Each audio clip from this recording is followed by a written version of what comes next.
Bom dia, boa tarde, boa noite, galera.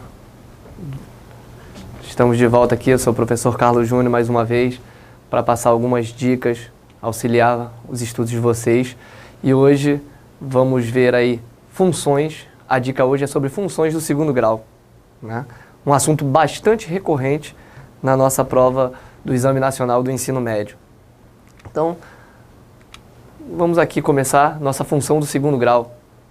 Função do segundo grau é toda função do tipo f de x igual a x2 mais bx mais c, né? Com a diferente de zero. Importante isso, né?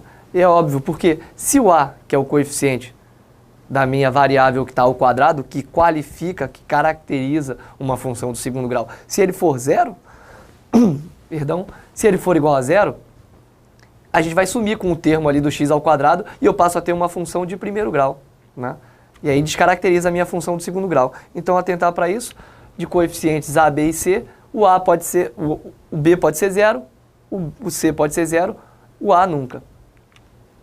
Seu gráfico é dado por uma parábola. E aí vem a historinha lá que você já, né, já cansou de ouvir aí, a parábola é a carinha feliz, a carinha triste, é o uzinho, é o sinal de interseção, é tudo isso. E aí o que caracteriza, o que faz diferença entre o uzinho e o sinal de interseção, ou a carinha feliz e a carinha triste? É o mesmo a lá. E aí quando nós estamos diante de uma função do segundo grau, onde eu tenho um a maior que zero, ou seja, um a positivo, eu tenho lá o exemplo de uma carinha triste, né? A minha parábola é o sinalzinho de interseção, carinha triste. Ao passo que quando esse a for um valor negativo, eu tenho a carinha feliz, o sinal de união, né? Concavidade, a parábola, concavidade voltada para cima. Vértice da parábola. Isso aí é um ponto interessante e que a interpretação disso aí é muito importante hoje no Enem, né? Grande parte das questões do Enem, que têm sido cobradas sobre função do segundo grau, estão envolvendo esse carinha aí, o vértice da parábola. O que é o vértice da parábola, né? O vértice da parábola é um ponto de coordenadas xv e yv, né, onde a minha parábola muda de sentido e direção. Ou seja, se eu tenho uma parábola com a positivo, que acabamos de ver, eu tenho uma carinha triste. Então minha parábola sobe, sobe, sobe, sobe, sobe, vai chegar num determinado ponto, ela começa a descer. Esse determinado ponto onde ela muda de sentido e direção é o vértice. Ao passo que se o a for positivo, né, eu tenho uma parábola que ela desce, desce, desce, desce, desce, chega num ponto extremo, ela torna a subir, volta a subir.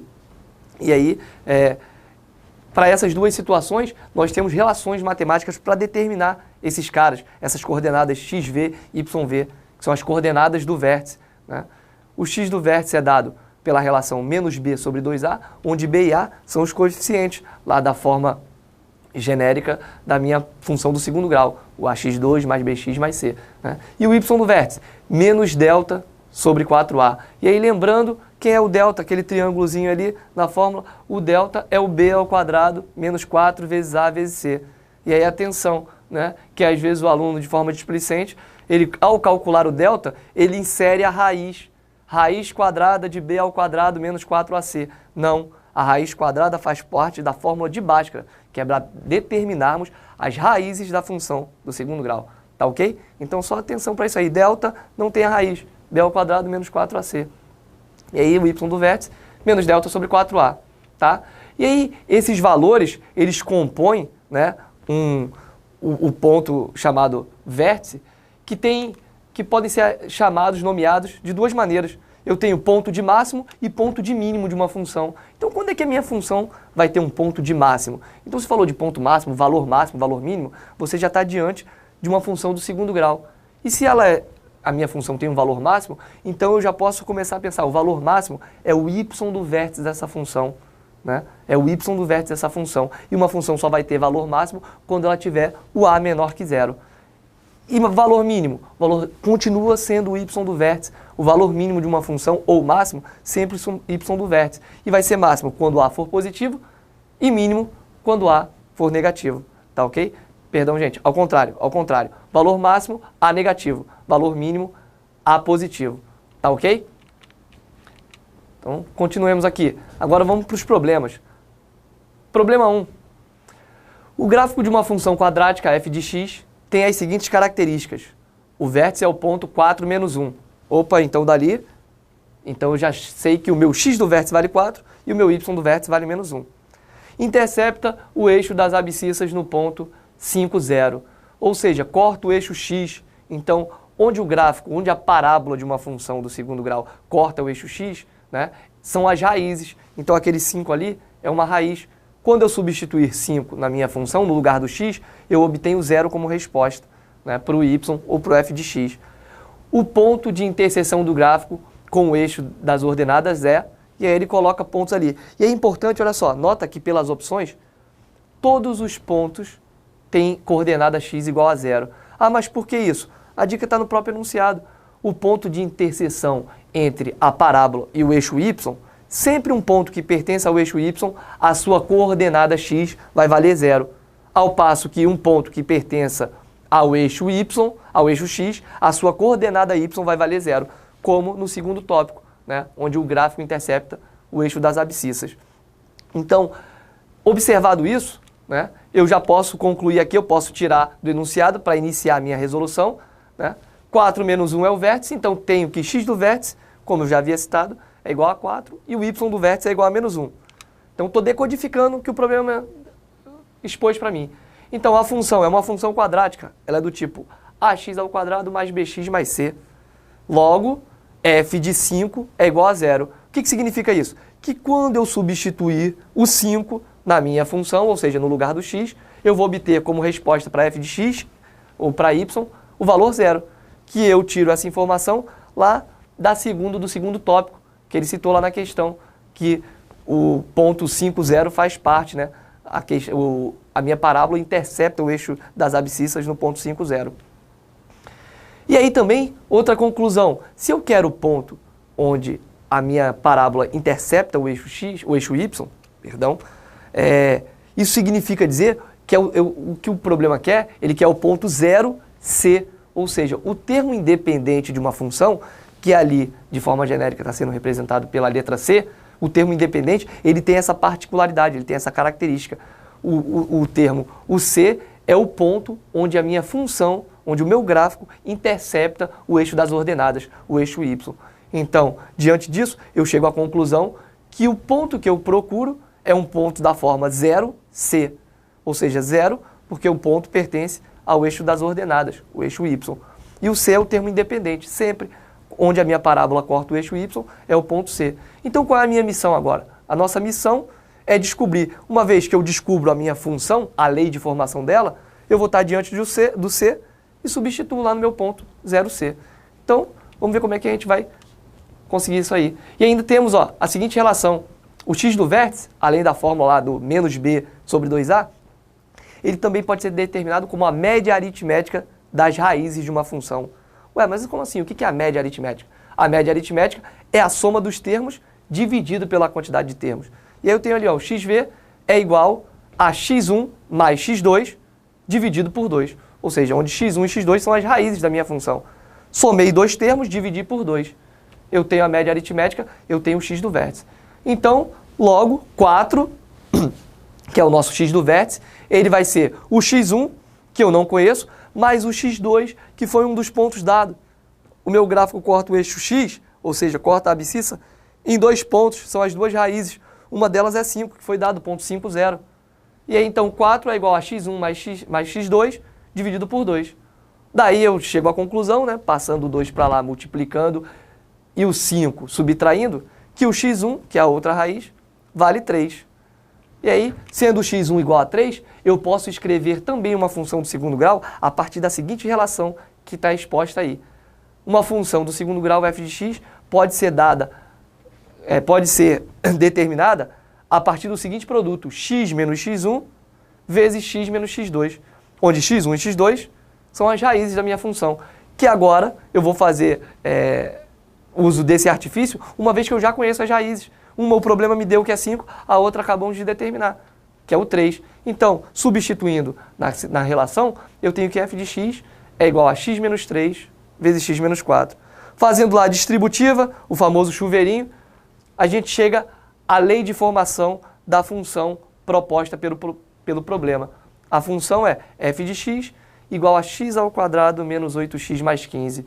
Uma vez que eu estou de posse da minha função, né, da lei de formação dessa minha função do segundo grau, que está aí exposta, agora eu pego o que me interessa, que é o c, como eu havia já determinado qual era o meu objetivo, era determinar o c e substituir lá no ponto de coordenadas 0c. Então, sendo c igual a 15, o ponto que nós queremos determinar é o 0,15, opção B da nossa questão. Tá ok? Vamos a mais um probleminha aqui, problema 2. Esse do Enem aí modificado, né? Então, a empresa WQTU Cosméticos vende um determinado produto cujo custo de fabricação de x unidades é dado por 3x ao quadrado mais 232. E o seu valor de venda é expresso pela função 180x menos 116. Então, nota que nesse problema já estamos diante de situações distintas. Eu tenho duas funções, só que uma do segundo grau e uma do primeiro grau. Ok? Vamos lá, continuando. A empresa vendeu 10 unidades do produto X. Contudo, a mesma deseja saber quantas unidades precisa vender para obter um lucro máximo.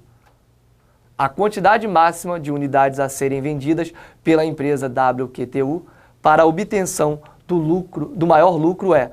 Então, olha só, coisas importantes aqui que a gente precisa conseguir identificar, né? O que expressa o meu lucro e o que expressa a quantidade que representa esse lucro máximo. Então, primeiro ponto é, eu preciso de uma função, eu preciso de uma equação que represente esse meu lucro.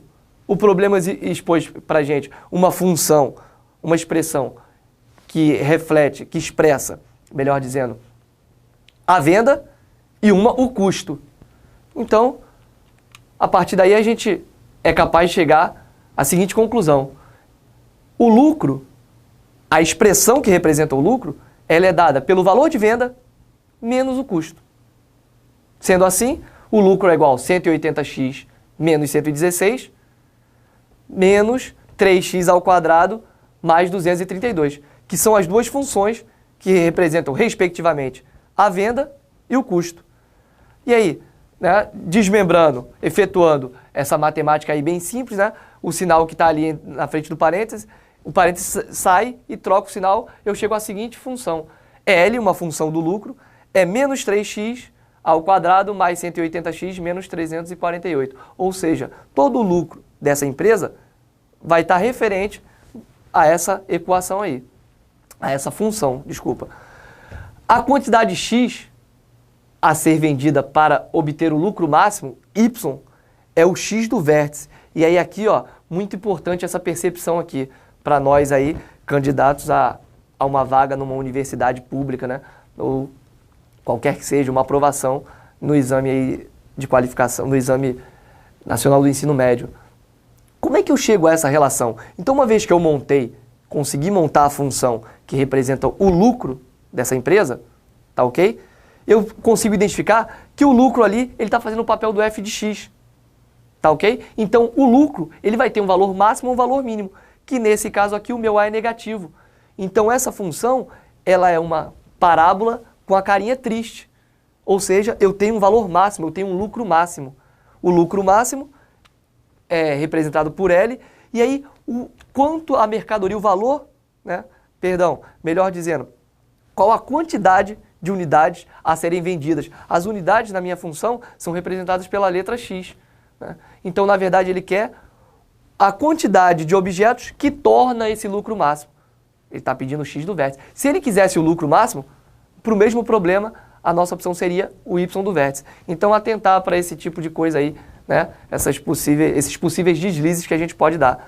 Então, uma vez que eu consegui montar a função e já identifiquei o que o problema está querendo, vamos para o cálculo, né? Logo, a quantidade máxima de unidades vendidas, ou seja, que é o X do vértice, que eu obtenho pela relação menos B sobre 2A. No nosso caso aqui, o B vale 180 e o A vale menos 3. Substituindo nessa relação, né, eu obtenho que o X do vértice vale 30. Né? Ou seja, eu preciso vender 30 unidades do determinado produto, né, para que eu consiga um lucro máximo. E é interessante também, aí você, pensa, ué, mas como assim? Então se eu vender 31, se eu vender 35? Não. Se você vender 35, o seu lucro vai ser menor do que vender 30. Tá ok? E é isso aí, galera. Bons estudos. Espero ter colaborado mais uma vez com vocês. Grande abraço e até o nosso próximo encontro.